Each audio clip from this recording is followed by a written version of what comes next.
Good evening, students. I hope I am audible to all of you. और कल हमने जो टॉपिक डिस्कस किया था लास्ट लेक्चर में वो था हमारा एंजाइम्स। तो हम एंजाइम्स को कंटिन्यू करेंगे। मैं अपनी स्क्रीन शेयर करूंगी एंड आप प्लीज उसको कंफर्म कर दीजिए whether my screen is visible to all of you और not. Okay, and also I believe कि मेरी आवाज़ आपको क्लियरली ऑडिबल है एंड स्क्रीन मेरी आपको विजिबल है।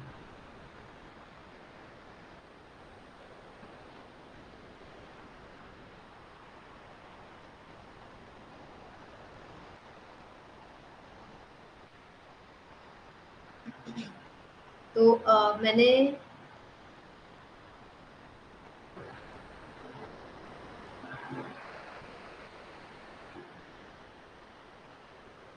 प्रेजेंट किया है, आप एक बार उसको देख के कंफर्म कर लीजिए। आप उसको एक बार देख के कंफर्म कर लीजिए। आई बिलीव मेरी स्क्रीन आपको विजिबल होगी, है ना। चलिए हम कंटिन्यू करते हैं। तो लास्ट क्लास में हम लोग जो डिस्कस कर रहे थे, हम लोग एंजाइम के बारे में डिस्कस कर रहे थे। लास्ट क्लास में हमने डिस्कस किया था कि एंजाइम की डिस्कवरी कैसी हुई थी, नोमेनक्लेचर कैसे हुआ था, ईसी नंबर क्या होता है, what are the 6 classes of enzyme, right. फिर एंजाइम कैसे काम करता है, फिर एंजाइम का भाई क्या काम करेगा, lowers the activation of energy.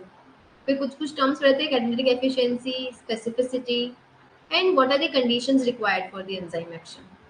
फिर हमने एंजाइम स्ट्रक्चर पढ़ा था, एंजाइम के टाइप्स पढ़े थे, है ना।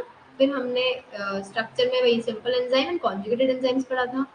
फिर हमने एक्टिव साइट की स्टडी करी थी कि एंजाइम का एक्टिव साइट कैसा होता है, ठीक है। ये वाली स्टडी हम कर चुके थे, हम लोग पढ़ चुके थे। तो मॉडल्स पढ़े थे हम लोगों ने, induce, fit and this. Factor affect enzyme activity हमने पढ़ा था। Then we have already discuss about the temperature and all, pH, what are the factors, substrate concentration, ये सब हम लोग पहले डिस्कस कर चुके हैं। देन नेक्स्ट जो हमने डिस्कस किया था, हमने कहा था एंजाइम काइनेटिक्स, जिसमें मैंने आपको बोला था कि माइकलिस मेंटन ने सबसे पहले इक्वेशन दिया था, क्या दिया था, किस किस बीच में प्लॉट बना था, कैसे हुआ था, केम क्या होता है, केकेट क्या होता है, ये सब हम अब डिस्कस करेंगे, ठीक है। मैंने आपको केम का सिग्निफिकेंस समझाया था। मैं हम अब नेक्स्ट हम लोग डिस्कस करते हैं केकेट। केकेट को क्या बोलते हैं, तो जो भी हमने केम का सिग्निफिकेंस पढ़ा था, केम कैसे निकाल सकते हैं, वो पढ़ा था, ठीक है। अभी हम रिपीट, अब हम लोग जो समझेंगे, हम ये समझेंगे कि केकेट क्या होता है, ठीक है। हम क्या समझेंगे कि केकेट क्या होता है। तो अगर आप ध्यान दोगे तो जो केकेट होता है उसको हम बोलते हैं टर्नओवर नंबर, ठीक है। केकेट को हम लोग और क्या बोलते हैं, केकेट को हम लोग बोलते हैं टर्नओवर नंबर। और टर्नओवर नंबर को हम कैसे रिप्रेजेंट करते हैं, केकेट से रिप्रेजेंट करते हैं, ठीक है। कैसे रिप्रेजेंट करते हैं हम लोग, केकेट से रिप्रेजेंट करते हैं। अब देखो आप,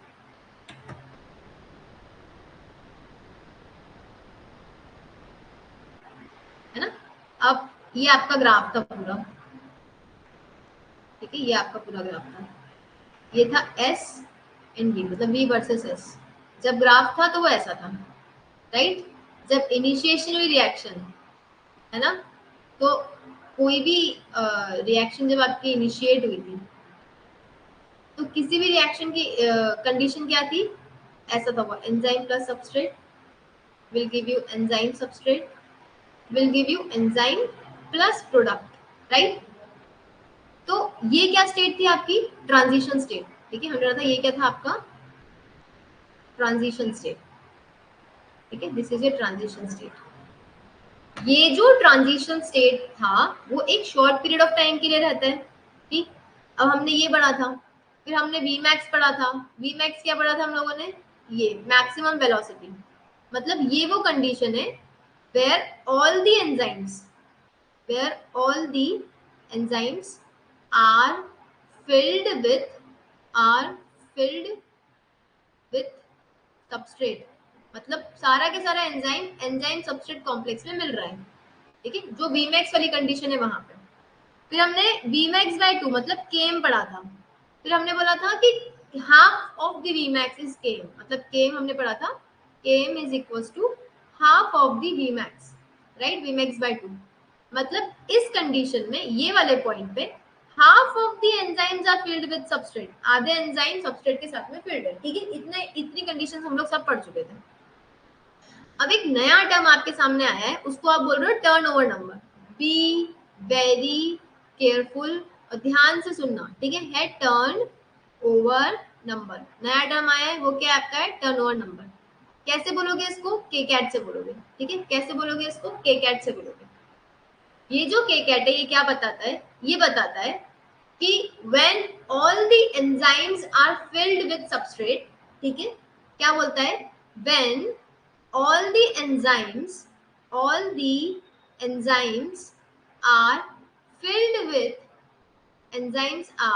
filled with substrate, ठीक है, filled with किसके साथ में होगा, सबस्ट्रेट के साथ में, मतलब सारे एंजाइम कौन सी सिचुएशन में होंगे, एंजाइम सबस्ट्रेट कॉम्प्लेक्स की सिचुएशन में। then product form per minute, product formed per unit of time, ठीक है, पर unit of time is known as turnover number. मतलब कि जब सारा के सारा एंजाइम सबस्ट्रेट के साथ में जुड़ा हुआ है तो एक मिनट में कितना प्रोडक्ट बन रहा है, या पर यूनिट टाइम में, एक सेकेंड में, एक मिनट में कितना प्रोडक्ट बन रहा है, ठीक है, कितना प्रोडक्ट फॉर्म हुआ पर यूनिट टाइम में, इस चीज को आप क्या बोल रहे हो, इस चीज को आप बोल रहे हो टर्नओवर नंबर, राइट। अब टर्नओवर नंबर का फॉर्मूला देखो, है ना, तो आपको और क्लियर होगा। टर्नओवर नंबर का फॉर्मूला है k cat is equal to Vmax upon enzyme, ठीक है। यूनिट देखना, यूनिट है इसका whatever the unit is micromole per minute, ठीक है। तो एंजाइम का यूनिट क्या होगा, enzyme would be also in micromole, clear. Enzyme भी आपका माइक्रोमोल में होगा, ठीक है। अगर Vmax माइक्रोमोल में है तो एंजाइम भी आपका माइक्रोमोल में ही होगा। मतलब जो यूनिट Vmax की है, अगर Vmax मोलर में है तो एंजाइम भी मोलर में आएगा, अगर Vmax मिलीमोलर में है तो एंजाइम भी मिलीमोलर में आएगा, ठीक है। इट मींस बोथ द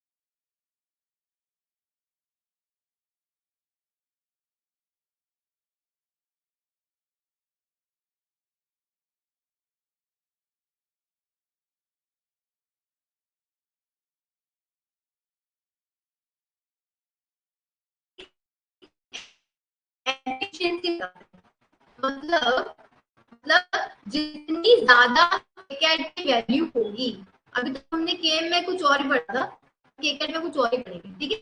आप समझो प्रोडक्ट तो ज्यादा ही बनना चाहिए ना, ठीक है। तो केकेट का सिग्निफिकेंस क्या हुआ, तो high value, high value, high value सबसे ज्यादा, अगर केकेट की वैल्यू हाई है तो अच्छा एंजाइम है, अगर केकेट की वैल्यू लो है मतलब कम ही प्रोडक्ट बना रहा है, मतलब एंजाइम उतना एफिशिएंट नहीं है, उतना एफिशिएंट नहीं है, ठीक है, लेस एफिशिएंट, लेस एफिशिएंट, है ना। इसको बहुत अच्छे से समझना, बहुत इंपॉर्टेंट पॉइंट, बहुत सारे क्वेश्चंस आते हैं एंजाइम से, ठीक है। अब मैं आगे समझाती हूँ आपको। मतलब अगर केकेट का यूनिट ऐसा है तो क्या होगा। अब आप इस चीज को देखो कि आप दो टर्म आ गए आपके पास में, ठीक है। आपके पास में कितने टर्म्स आ गए, आपके पास में दो टर्म्स आ गए। एक टर्म आया आपके पास में Km, ठीक है। एक तो हमने क्या पढ़ा, एक हमने पढ़ा Km, Km में हमने पढ़ा, है ना, एक हमारे पास में आया Km, Km ने हमने पढ़ा, इसको हमने माइकलिस मेंटन कांस्टेंट, ठीक है, Michaelis Menten constant, okay, Michaelis Menten constant, Km को ये बोल दिया। अब ध्यान से सुनना, अब हमने बोला था अगर Km की वैल्यू लो होगी तो affinity of enzyme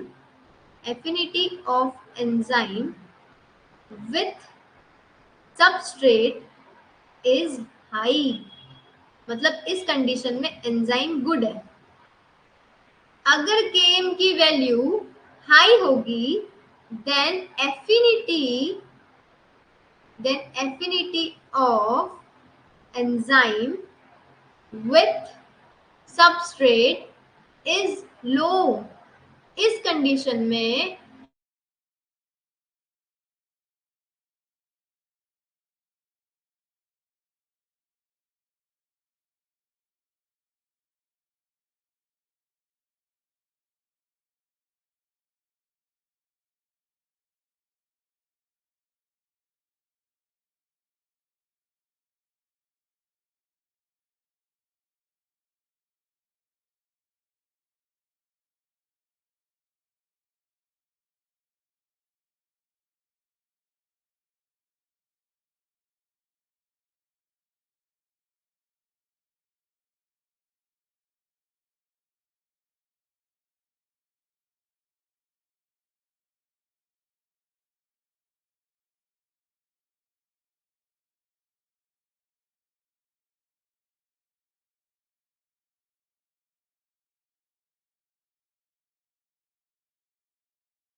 okay, sorry for the inconvenience.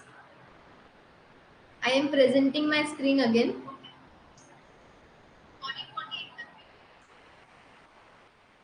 Okay, again please check. I think मेरी स्क्रीन विजिबल है ना? तो हम के कैट पढ़ रहे थे, है ना? के कैट में हम पढ़ रहे थे कि टर्नओवर नंबर कैसे निकालते हैं, क्या करते हैं टर्नओवर नंबर का। हम आगे की बात करते हैं, ठीक है? तो हमने बोला कि जो भी आपका वीमैक्स है, जो भी आपका वीमैक्स है, ये रहा, उसको, या के कैट है, उसको कैसे निकालोगे? ठीक है, तो आपको क्वेश्चन दिया है मैंने कि Vmax of an enzyme is 30 micromole per minute in a reaction and concentration of enzyme is 10 millimolar. Then find the kcat और turnover number. आपको क्या निकालना है? kcat और turnover number निकालना है, क्वेश्चन है ना? आपको Vmax कितना दिया है? 30 माइक्रोमोल पर मिनट। आपको एंजाइम की कॉन्सेंट्रेशन कितनी दी है? 10 मिलीमोलर, है ना? अब कहीं भी कुछ भी जाने से पहले मैं सबसे पहले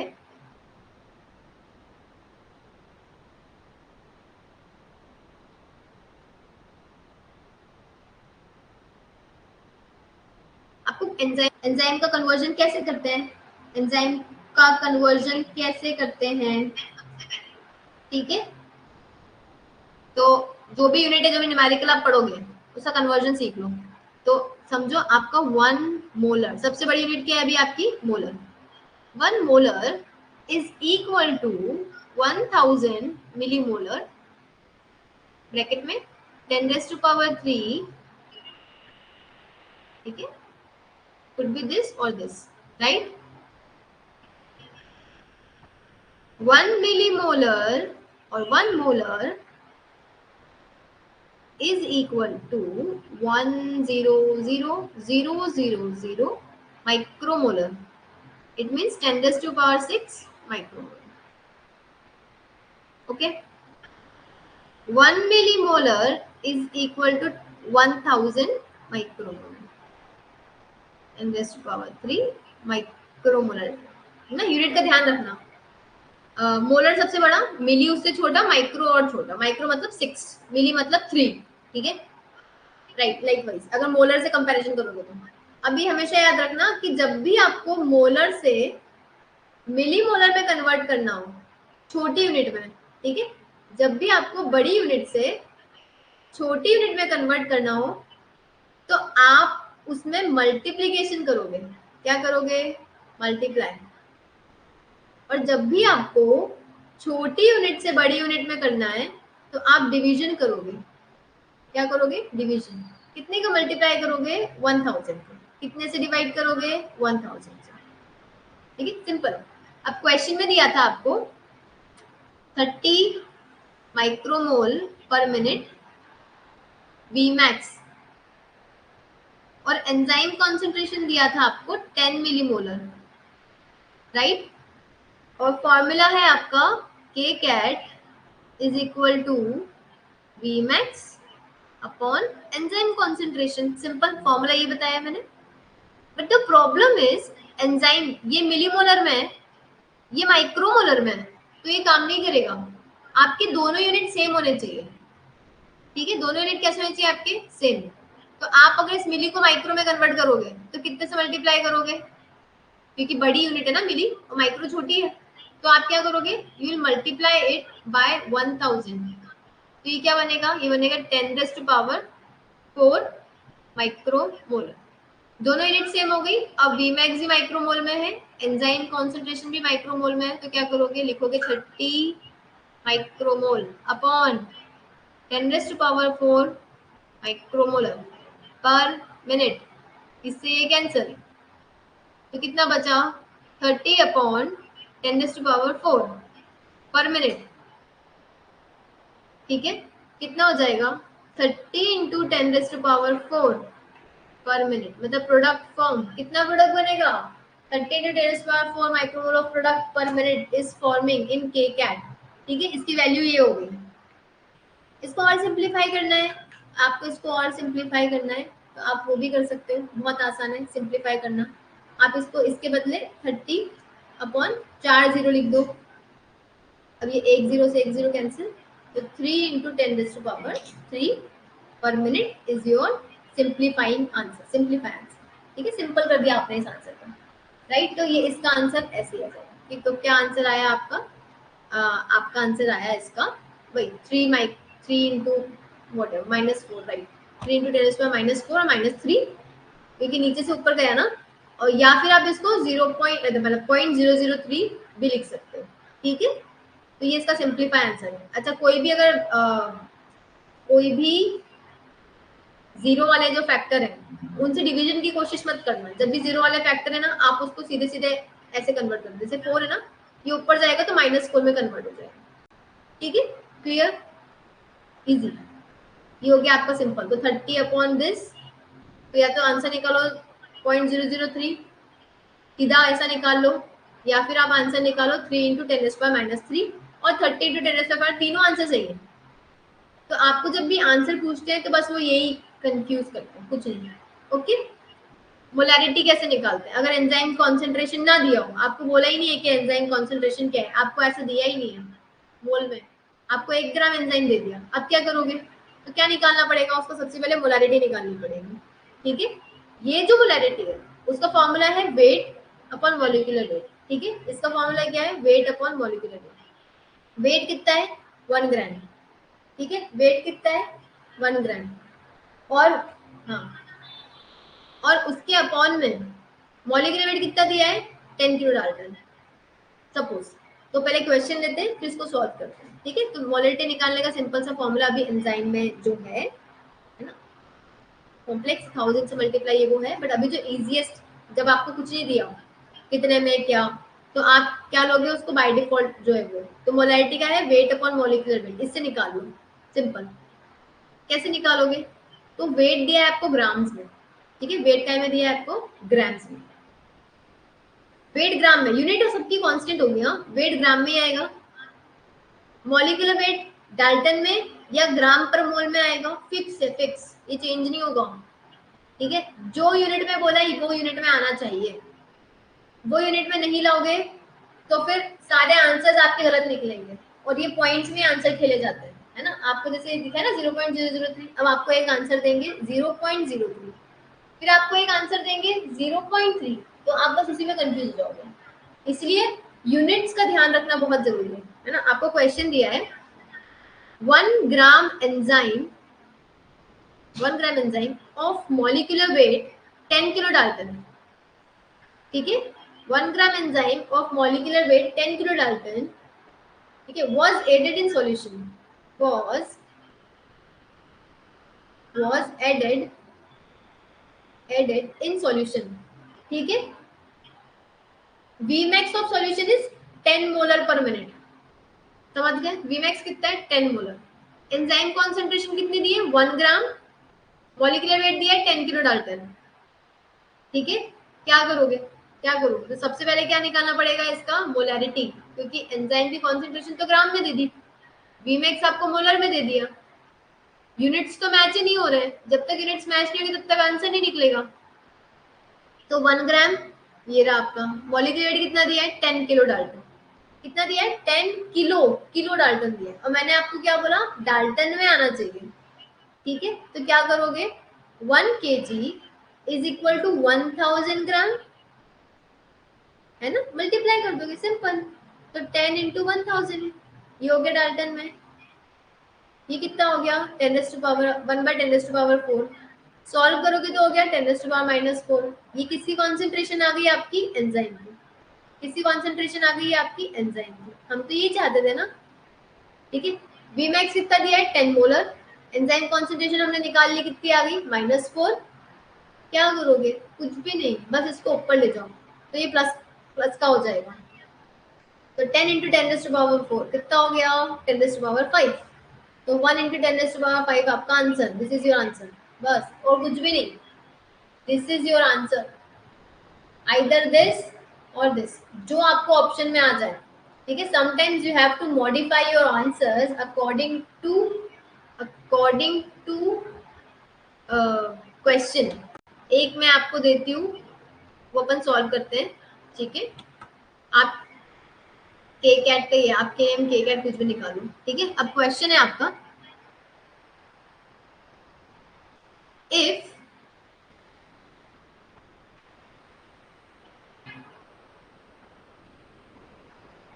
सॉरी,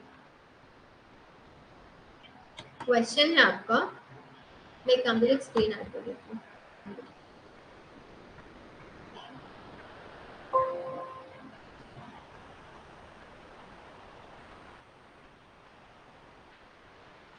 यस, क्वेश्चन है आपका,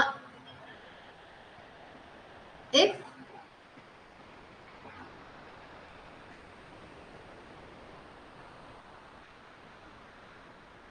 in Michaelis-Menten equation, value of Km is equal to 2s, then find the velocity of reaction. Okay, your options are 1 Vmax upon 4. Second,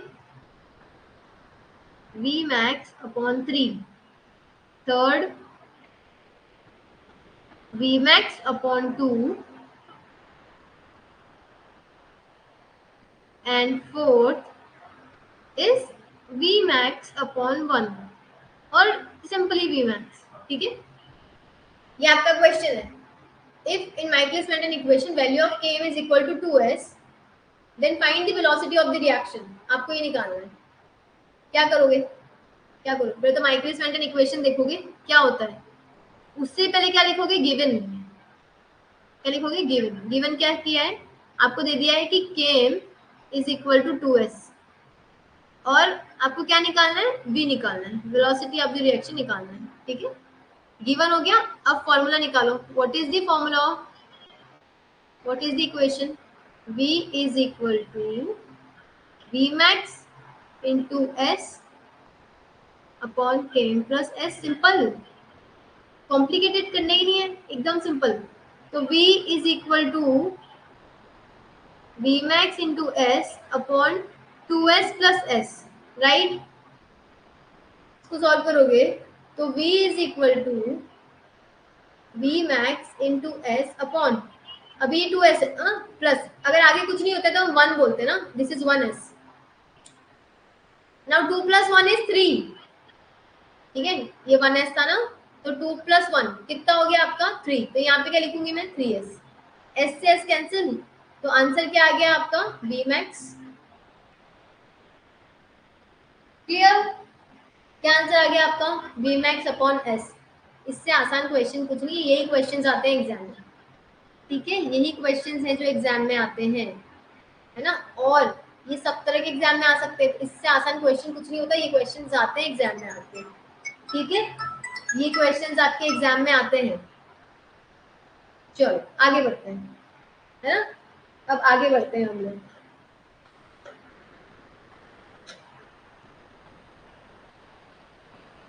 okay, next question. अब क्या निकालना है आपको? के कैट का एक क्वेश्चन करते हैं. ठीक है, एक क्वेश्चन हम क्या कर लेते हैं आपका? के कैट का कर लेते हैं, है ना. अब के कैट की अगर मैं बात करूं आपसे, तो आप देखो के कैट का एक क्वेश्चन कर लेते हैं आपसे. Simple. I have added I have added I have added just hold on for a second, students. I'm sorry for the inconvenience. Please give me 2 minutes.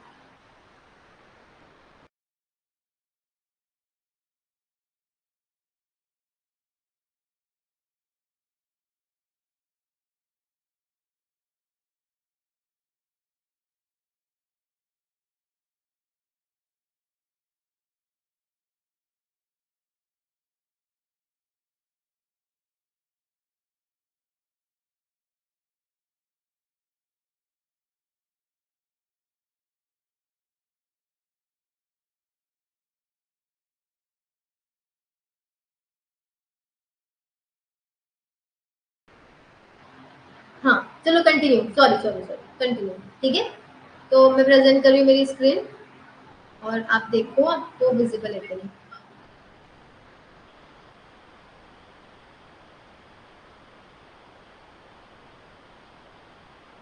आपको स्क्रीन विजिबल होगी. ठीक है, आते हैं वापस से. अब एक क्वेश्चन हम के कैट पे करते हैं, है ना. एक क्वेश्चन हम किस पे करेंगे आपका? के कैट पे. स्क्रीन विजिबल है सबको?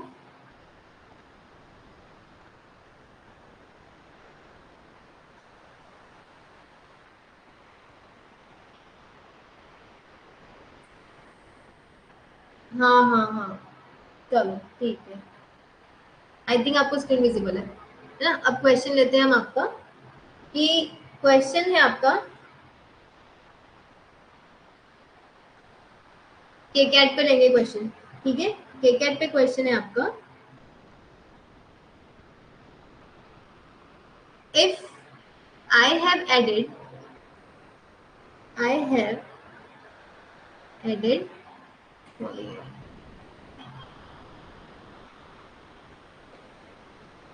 1 gram of enzyme, let's say make it a little harder, 2 gram of enzyme of molecular weight,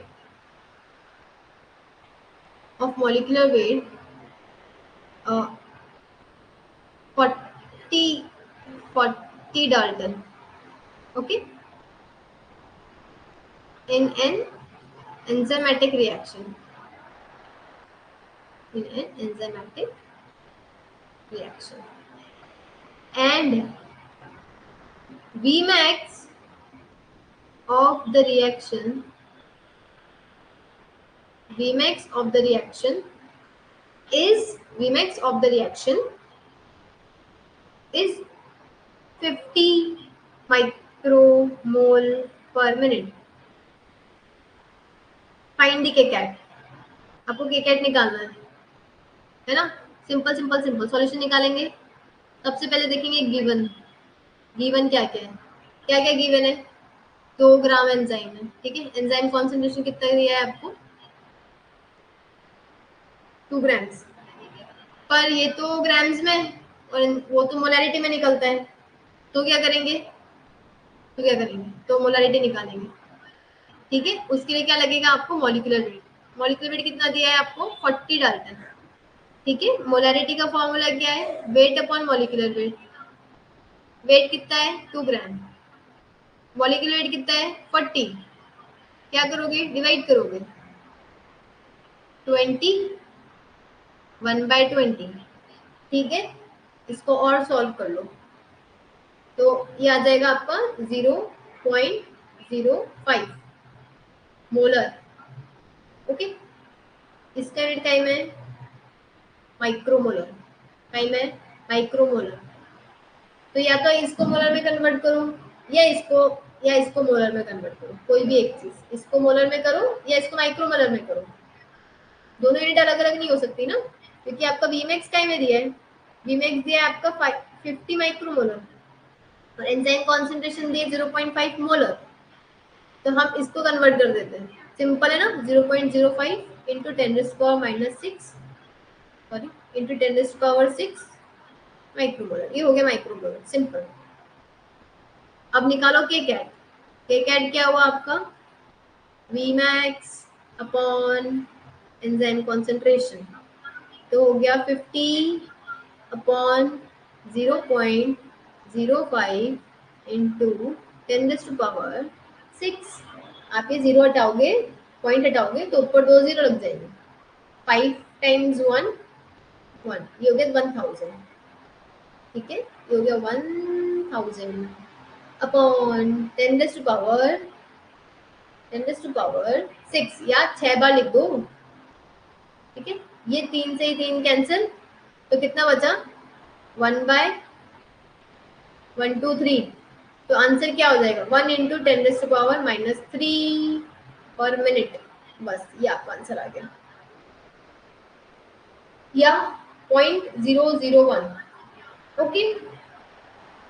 this is your answer, simple है ना, दिस इज योर आंसर।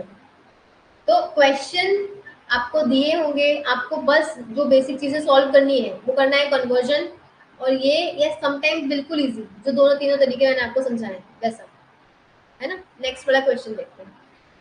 हाँ, अब बात ये आती है कि हमने 2 वैल्यू पढ़ ली, ठीक है। हमने 2 वैल्यूज पढ़ ली, हमने पढ़ लिया के कैट, हमने पढ़ लिया के एम, ठीक है। हमने पढ़ लिया के कैट, हमने पढ़ लिया के एम। हमने बोला हमारे पास के कैट भी है और हमारे पास के एम भी है, 2 वैल्यू हो गई एंजाइम की। पर कौन सा बेस्ट है?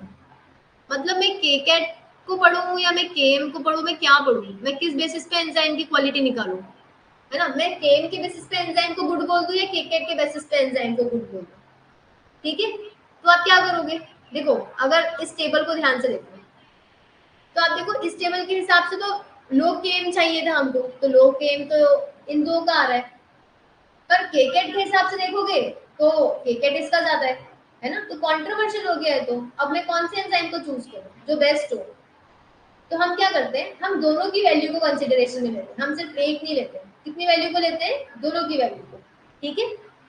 तो जब आप के कैट और के एम दोनों की वैल्यू को कंसीडरेशन में लो और एंजाइम की एफिशिएंसी, क्वालिटी, कैटालिटिक कैपेसिटी, ये सब बताओ।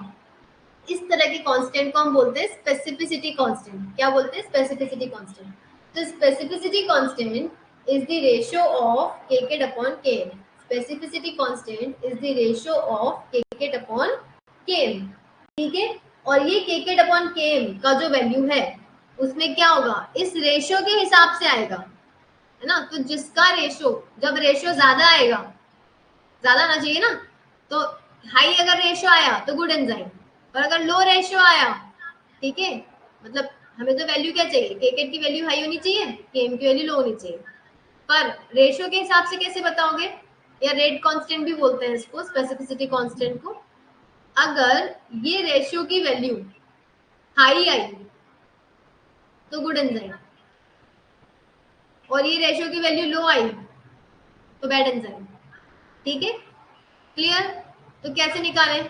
अब देखो, आपको पूरी टेबल दी है, कैसे निकालोगे? तो क्वेश्चन है, ये आपका एंजाइम, 3 एंजाइम है, 1 2 एंड 3, उसका केएम और केकेट गिवन है तीनों एंजाइम का। You have to tell me कि तीनों में से एफिशिएंट एंजाइम कौन सा है ना, कौन सा एफिशिएंट है। तो आप क्या निकालोगे? You will find a ratio, है ना। इसको निकालो, केकेट अपॉन केएम का रेशियो निकालो। तो we will do 1000 upon 0.1 will give you 1 2 3 4 और 10⁻⁴। ये हो गया 2000 अपॉन 0.3। ठीक है, विल गिव यू, ये पॉइंट हटाएंगे तो एक जीरो लग जाएगा, will give you 1 2 3 4 upon 3। it will give you 6 6 6 6.6। ठीक है, ये आंसर आएगा। Next would be 500 upon 500 upon 0.1। ये आप पॉइंट हटाओगे तो 5000, तो आंसर आ जाएगा आपका 5000। ठीक है, अब देखो सबसे ज्यादा वैल्यू किसकी है? फर्स्ट वाली की है ना, राइट। तो आपका सबसे एफिशिएंट एंजाइम कौन सा हो गया? ये वाला। क्लियर? तो आप क्या देखोगे? You will see the ratio. जब आपको दोनों वैल्यू दे दी गई है तो आप क्या देखोगे? Ratio ratio ratio. क्लियर? हम रेशियो के बेसिस पे निकालेंगे। चलो, अब इतने में यहाँ तक क्या समझ में आया? यहाँ तक ही समझ में आया हमको कि आप चाहे केम देख लो, आप चाहे केकेट देख लो, आप चाहे कुछ भी देख लो, इसमें सबसे इंपॉर्टेंट वैल्यू किसकी है? इन सब में सबसे इंपॉर्टेंट वैल्यू है वीमैक्स की। अगर वीमैक्स की वैल्यू एग्जैक्ट नहीं है, अगर वीमैक्स की वैल्यू एग्जैक्ट नहीं है, तो आप इस वैल्यू को, अगर वीमैक्स की वैल्यू एग्जैक्ट नहीं है तो आप इस वैल्यू को क्या कर सकते हो? एंजाइम की एक्चुअल एफिशिएंसी निकालने के लिए यूज नहीं कर सकते। मतलब अगर अप्रॉक्स है, जैसे कि अगर माइकलिस मेंटन की बात करें तो ऐसे चला जाता है ना, तो वीमैक्स कहाँ है? यहाँ भी हो सकता है, यहाँ भी हो सकता है, यहाँ भी हो सकता है। मुझे कैसे समझ में आ रहा है? मैं तो बस एक एक पॉइंट करके यहाँ पे कैलकुलेट कर लेती हूँ वीमैक्स। ये भी तो वीमैक्स हो सकता है, राइट? ठीक है, तो वीमैक्स कैलकुलेट कैसे करोगे? तो वीमैक्स कैलकुलेशन के लिए माइकलिस मेंटन इक्वेशन तो एग्जैक्ट नहीं हो रही है, और वीमैक्स की वैल्यू सब जगह काम आ रही है। एंजाइम की सारी एफिशिएंसीज निकालने के लिए वीमैक्स की वैल्यू काम आ रही है। तो एक ऑल्टरनेट प्लॉट है, उस प्लॉट को बोलते हैं लाइन वीवर बर्ग प्लॉट। क्या बोलते हैं? Lineweaver Burk plot. और ये क्यों आया? ये आया to calculate the exact value of Vmax and KM. Exact value, जब वीमैक्स की वैल्यू एग्जैक्ट आएगी तो केएम भी एग्जैक्ट आएगा, केकेट भी एग्जैक्ट आएगा। ठीक है, क्या किया गया? क्या किया गया? इसमें माइकलिस मेंटन कांस्टेंट इक्वेशन का रेसिप्रोकल कर दिया। रेसिप्रोकल मतलब अभी हम बोल रहे थे ना, v is equal to V max upon S, V max into S upon K M plus S. ठीक है, उन्होंने क्या दिया? 1/v is equal to 1/v। फिर जब पूरा सॉल्व किया, इसको जब पूरा सॉल्व किया, ठीक है, तो आपकी इक्वेशन क्या आई? आपकी इक्वेशन आई 1/v naught is equal to k upon v। ठीक है, k upon v into S plus 1/v max. ठीक है, k into V upon S plus 1/v max. ये आपकी इक्वेशन आई, पूरी इक्वेशन आपकी ये है। ठीक है, तो क्या डिफरेंट था माइकलिस मेंटन में और इसमें? इतना ही था कि ये जो आपका ऐसा प्लॉट था, है ना, हाइपरबोलिक, ये प्लॉट आपका लीनियर में कन्वर्ट हो गया, और लीनियर प्लॉट में वैल्यूज निकालना इजी होता है, ठीक है। लीनियर प्लॉट में वैल्यूज निकालना क्या हो जाता है आपका, इजी हो जाता है। इस प्लॉट को बहुत अच्छे से देख लेना, क्योंकि जितने भी अभी आप इनहिबिशंस पढ़ोगे वो सारे इसी प्लॉट, जितना भी इनहिबिशन इनहिबिशन इनहिबिशन समझोगे सारा इसी प्लॉट पे, माइकलिस मेंटन पे भी है, इस पे भी है। कैसे, देखो इसको, है ना, तो ये आपका एक्स एक्सिस, ये आपका वाई एक्सिस, ठीक है। माइकलिस मेंटन में ये क्या था, माइकलिस मेंटन प्लॉट में था v upon S, v by S पे प्लॉट बन रहा था, ठीक है। प्लॉट कहाँ बन रहा था आपका, v बाय एस पे, मतलब ये एस है, ये v है। माइकलिस मेंटन में क्या बनेगा, 1 बाय v और 1 बाय एस पे प्लॉट बनेगा, ठीक है। 1 बाय v और 1 बाय एस पे प्लॉट बनेगा, तो प्लॉट कैसा हो जाएगा आपका, लीनियर। कैसा हो जाएगा प्लॉट आपका, लीनियर हो जाएगा, ठीक है। इसी इसी भी हाफ पे प्लॉट बनेगा। और लीनियर प्लॉट में क्या क्या आता है, तो कुछ नहीं, एग्जाम में बस ये लेबलिंग आ जाती है, एग्जाम में इक्वेशन आ जाती है, एमपी सेट के हिसाब से इक्वेशन आ जाएंगी। आप डीबीटी गेट सीएसआई नेट देखोगे तो आपको प्लॉट रीडिंग आएगी, तो प्लॉट रीडिंग पता होनी चाहिए, ठीक है। कैसे, तो प्लॉट का ये जो स्लोप है, ये जो स्लोप है, ये होता है केम अपॉन वी मैक्स। क्या होता है slope, KM upon V max, ठीक है। प्लॉट का वाई एक्सिस होता है 1 बाय वी, एक्स होता है 1 बाय एस, दिस इंटरसेप्ट, ये जो इंटरसेप्ट है ये होता है 1 बाय वी मैक्स, ठीक है। ये क्या होता है 1 बाय वी मैक्स, और यही वी मैक्स की वैल्यू के हिसाब से, यही वी मैक्स की वैल्यू के हिसाब से, है ना, यही वी मैक्स की वैल्यू के हिसाब से आप क्या कर सकते हो, आप बाकी की सबकी वैल्यूज निकाल सकते हो। तो इक्वेशन हो गई आपकी 1 बाय वी नॉट, ये हो गया y, ठीक है। लीनियर इक्वेशन होती है y equals to mx plus c, ठीक है। तो 1 बाय वी हो गया आपका y एक्सिस, अभी km अपॉन v मैक्स, ये जो आपका ये है km अपॉन v मैक्स, वो हो गया आपका m मतलब स्लोप, x एक्सिस हो गया आपका 1 बाय s, और c हो गया इंटरसेप्ट मतलब 1 बाय v मैक्स। तो v मैक्स की वैल्यू कहाँ से पता चलती है आपको, वो पता चलती है आपको इंटरसेप्ट से, ठीक है। v मैक्स की वैल्यू कहाँ से पता चलती है, इंटरसेप्ट से पता चलती है, ओके। समझ गए, मेरे ख्याल से आज के लिए इतना काफी है, बिकॉज न्यूमेरिकल्स भी हो गए आपके और इक्वेशंस भी हो गए। एंजाइम काइनेटिक्स थोड़ा सा आपको हैवी पड़ता है, बट इतना भी नहीं होता। तो कल ये खत्म हो जाएगा, विटामिन खत्म हो जाएगा आपका। आप आई होप कि आप अच्छे से पढ़ाई कर रहे हो, है ना। जल्दी इसका टेस्ट होगा ताकि पता चले कि आप कितना पढ़ रहे हो। Okay, this is all from my side. आपको कोई भी क्वेरी हो आप इसको देख के आप फिर मुझसे पूछ सकते हो।